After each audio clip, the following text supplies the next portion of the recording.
Hai semuanya, gimana kabar kalian? Semoga selalu dalam keadaan baik. Jadi welcome back di Under Grayston Channel dan ini adalah segmen analisa pagi, segmen di mana kita akan mengulas kembali untuk update news dan juga pergerakan dari market, khususnya market dari Bitcoin.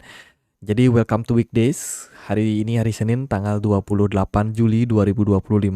Teman-teman, kondisi dari market Bitcoin dan kawan-kawan lumayan positif ya. Bitcoin kembali back to rally di 119 ribuan dengan pergerakan Bitcoin dominance masih konsisten turun. Kali ini turun 1% dan disertai dengan total 2 and total 3 yang masih dalam proses rally atau ya mengalami kenaikan. Ini tentu saja merupakan sebuah sentimen dan juga poin yang positif untuk market. Terus dari USDT dominance masih turun 1,13%. Berarti banyak yang sempat taking profit sebelumnya itu di perdagangan 25 Juli udah kembali masuk lagi ke market kripto gitu. Jadi ya kondisi market secara keseluruhan menurut saya ini masih sangat baik, masih sangat positif. Zora mencapai kenaikan sampai 46% dalam 24 jam terakhir. Congratulations yang udah beli token Zora sebelumnya. Saya sendiri sih nggak ada kasih tahu, tapi memang ini lagi naik-naik daunnya ya saat ini. Itu terus juga beberapa token lainnya, KTA, GLM, REC, terus PLS, PLSX dan juga Frax ini lumayan mencapai kenaikan di atas 5% di perdagangan 24 jam terakhir. Gitu. Di kondisi market hari ini dari kalender ekonomi news nggak terlalu gimana-gimana, tapi ada 3 and 6 months bill auction dari Amerika Serikat dan juga 2 and 5 years note auction dari Amerika Serikat yang akan rilis. Data ini mengacu kepada return obligasi jangka pendek dan jangka panjang. Mungkin tidak akan terlalu memberikan event atau ya pergerakan yang signifikan terhadap market. Kemudian kalau kita perhatikan dari beberapa narasi atau news ada yang bagus ya. Yang pertama adalah lebih banyak investor yang sudah mulai masuk ke pasar kripto. Menurut survei yang dilakukan di Amerika Serikat, kepemilikan dari kripto itu melonjak sampai 8 kali sejak 2018. Ini berarti adopsi orang terhadap kripto itu makin lama makin tinggi. Dengan 94% dari investor Amerika Serikat menganggap kripto itu tinggi resiko. Nah, ternyata menurut survei hanya 14% saja orang dewasa di Amerika Serikat yang berinvestasi dan juga memiliki kripto. Sementara 60% diantaranya itu tidak tertarik. Ya, jadi mayoritas penduduk Amerika ternyata tidak tertarik sama kripto dan baru 14% saja yang terserap. Sementara ada 4% lainnya yang berencana akan membeli kripto di masa depan. Gitu. Ini berarti semakin jelasnya regulasi di Amerika Serikat akan mendukung pertumbuhan 4% orang-orang untuk memulai untuk berinvestasi di kripto. Gitu. Ini tentu saja angka yang relatif besar mengingat Amerika Serikat juga merupakan salah satu negara dengan penduduk terbesar di dunia. Gitu. Jadi ini akan menjadi perkembangan yang bagus untuk industri kripto. Lalu berdasarkan research yang dilakukan oleh akun bernama Connor, setidaknya ada 913.000 Ethereum yang hilang selamanya karena kesalahan pengguna. Ini setara dengan 0,76% dari pasokan Ethereum yang ada. Gitu. Jadi artinya adalah ada nih orang misalkan dia walletnya hilang atau mungkin dia salah transfer ke wallet yang nggak pernah gerak, tapi pada intinya adalah ada sekitar 913.000. Berarti ini kan dekat-dekat 1 juta Ethereum ya yang memang sudah hilang dari peredaran gitu dan tidak pernah diakses kembali. Dan tentu saja semakin banyak Ethereum yang hilang, itu berarti semakin sedikit liquidity-nya dan ekspektasi kita adalah semakin langka. Merupakan koin yang bisa dibilang unlimited supply gitu. Meskipun mereka sudah ganti konsensus mereka menjadi proof of stake dan berencana untuk mengurangi reward yang dibagikan juga ya kan. Tapi ya overall kita tahu kalau Ethereum ini masih unlimited supply sehingga sekalipun ada token yang bisa dibilang di burning ataupun hilang dari peredaran, tapi kalau jumlah koinnya nggak segera dibatasi yang bisa beredar, tentu saja ini bisa berdampak juga sama inflasi lebih ke jangka panjangnya gitu. Tapi ya ini mungkin bisa menjadi good news secara jangka pendek. Dogecoin mengalami lonjakan spekulasi yang signifikan. Volatilitas Dogecoin itu tinggi dalam 24 jam terakhir. Ini karena volume keluar masuk ya itu lumayan signifikan. Impact daripada pengaruh AI tools. Ada unverified Doge AI tools spark spekulatif volatility. Jadi kalau kita lihat nampaknya udah mulai ya teknologi AI masuk ke industri kripto dan di beberapa exchange mungkin sudah menyediakannya sehingga bisa memberikan semua semacam tools tambahan bagi investor yang pengen untuk melakukan trading ya dijelasin tuh di level mana dia mau profit taking, di level mana dia harus akumulasi buy kayak gitu. Nah, ini ternyata lumayan nih menyebabkan volatilitas yang signifikan terhadap pembelian dan penjualan harga Dogecoin sehingga kemarin Dogecoin itu naik dan turun secara signifikan. Lalu dari berita yang lain datang dari Pengu ya. Padgi Penguin atau Pengu kemarin itu diisukan mereka akan mengakuisisi OpenSea. Ternyata dikonfirmasi bahwa tidak ada pembelian OpenSea. Itu jadi ya Pengu ini memang udah naik lumayan signifikan dalam beberapa waktu terakhir. Itu mereka lebih tertarik untuk membicarakan kerjasama dengan Lufthansa dan juga Naskar ya daripada membeli yang namanya OpenSea kayak gitu. Jadi ya ini menurut saya menarik sih karena Pengu ini kan kita tahu adalah meme token ya dan dari apa namanya dari petingginya sendiri itu melihat bahwa nampaknya kondisi keuangan mereka ini cukup sehat gitu sehingga mereka diisukan mau membeli OpenSea yang harganya juga selangit teman-teman gitu. Tapi intinya adalah ini sebuah narasi yang membantu Pengu mengalami tren rally dalam beberapa waktu terakhir karena ada spekulasi. Lalu dari berita yang lain adalah perusahaan AI Jepang ya yang bernama Quantum Solutions berencana untuk membeli Bitcoin. Total Bitcoin yang dibangun untuk treasury mereka adalah di 3.000 Bitcoin dan akan dilakukan pembelian atau akumulasi selama 12 bulan ke depan. Gitu. Ini tentu saja menambah catatan panjang perusahaan-perusahaan Jepang yang juga mulai mengakuisisi Bitcoin seperti contohnya Metaplanet, Nexon dan juga Remix Point. Gitu. Yang mana kalau di total-total mereka sudah hold sekitar 19.600 Bitcoin. Good point. Terus ada MUFG, perusahaan bank terbesar yang ada di Jepang memungkinkan adanya tokenisasi real estate untuk retail investor.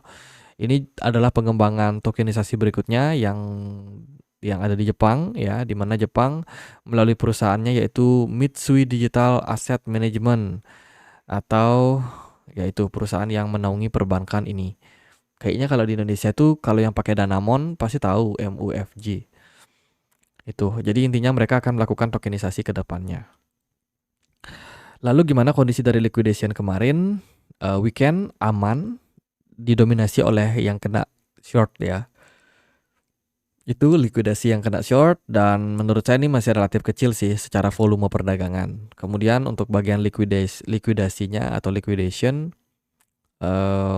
kita lihat dari liquidation heatmapnya, level yang perlu diperhatikan adalah area support di 118.160 dengan area order block yang kuat itu ada di 120 ribuan sampai dengan 119.700. Ada order block yang lumayan tebal. Kemudian Donald Trump baru saja mengumumkan tarif dengan Uni Eropa. Ya, Amerika Serikat, United States sudah menyelesaikan agreement dengan Uni Eropa terkait dengan tarif. Kabar terbarunya adalah Trump memberikan tarif untuk Uni Eropa sebanyak 15% untuk tarif import barang-barang dan jasa ke Amerika Serikat. Dan Uni Eropa juga nampaknya nggak bisa banyak memberikan perlawanan ya, beda dengan Cina. Cina dikabarkan perbincangan tentang tarif ini akan kembali ditunda sampai 90 hari ke depan. Teman-teman extend pause. ya. Kemarin Amerika Serikat dan Cina bertemu di Swedia untuk membahas terkait dengan tarif, tapi ternyata tidak menemukan deal dan pembicaraannya akan ditunda sampai 90 hari ke depan. Cina ini paling sulit diajak diskusi tarif ya sama Amerika Serikat karena Cina sudah menunjukkan bahwa dirinya juga negara superpower saat ini. Itu. Jadi ya demikian kondisi dari market.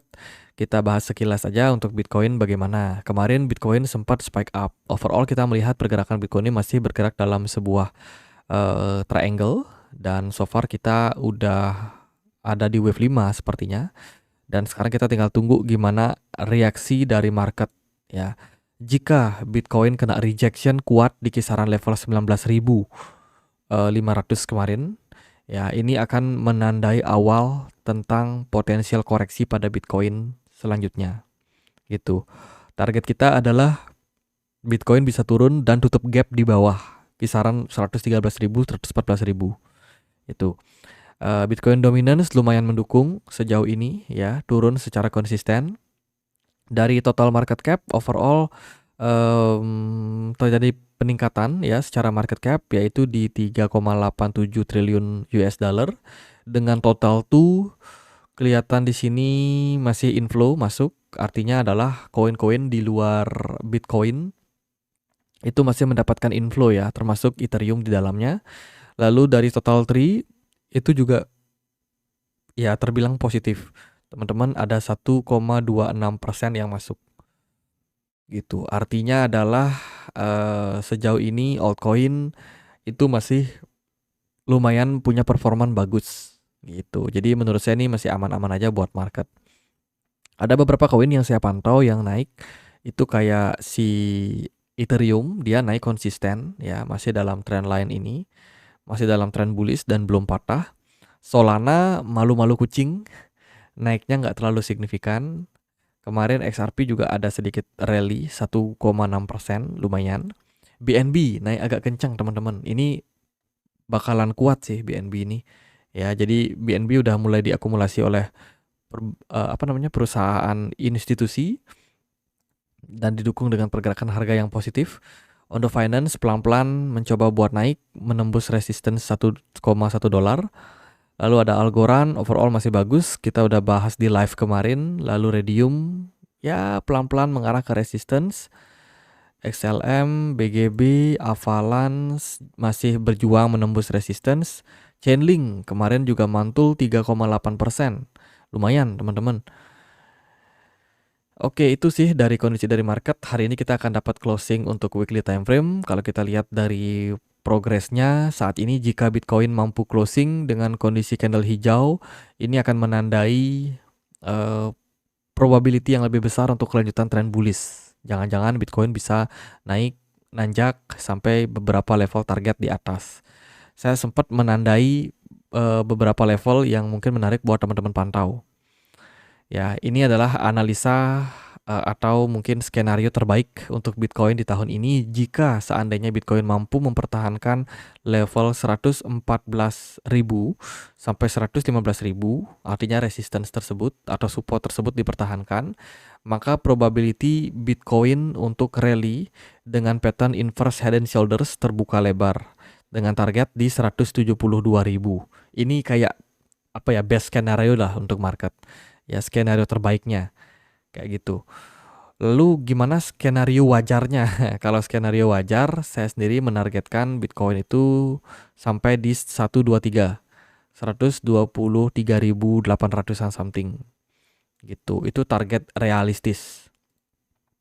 Kalau untuk target yang lebih tinggi itu ada di kisaran 147.000.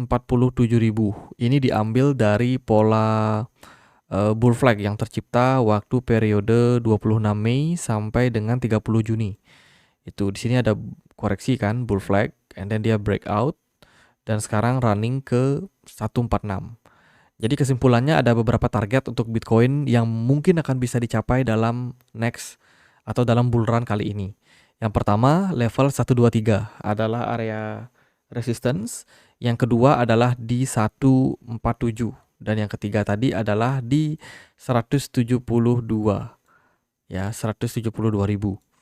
Itu. Selama Bitcoin dominance masih mendukung, turun ya, ini akan menjadi momentum yang baik untuk banyak altcoin mengalami rally. Gitu. So far sih marketnya positif. Ingat aja, pantau market closing weekly time frame hari ini. Seandainya dia bisa closing di harga sekarang 119.000 sampai 118.500, itu masih tergolong bagus. Potensial untuk next rally akan semakin kuat. Tapi kalau seandainya closingnya itu jelek, contohnya di 116.000 sampai 115.000, nah itu jelek ya. Mungkin dia akan butuh koreksi dulu gitu. Butuh ambil barang dulu yang ada di bawah gitu. Itu sih menurut saya untuk market saat ini. Terus dari daily time frame tidak ada indikasi pelemahan momentum ya. Smart money overall masih strong, volume perdagangan juga masih kuat untuk Bitcoin. Jadi koreksi dalam belum sih, belum teman-teman. Paling kalau dia baik hati ya koreksi lah turun ke 113.000, 114.000, tutup fair value gap yang tercipta di CME. Itu aja sih paling buat Bitcoin. Kalau teman-teman ada hold altcoin sementara ini ya masih aman. Kita pantau sama-sama gimana closing weekly time frame hari ini.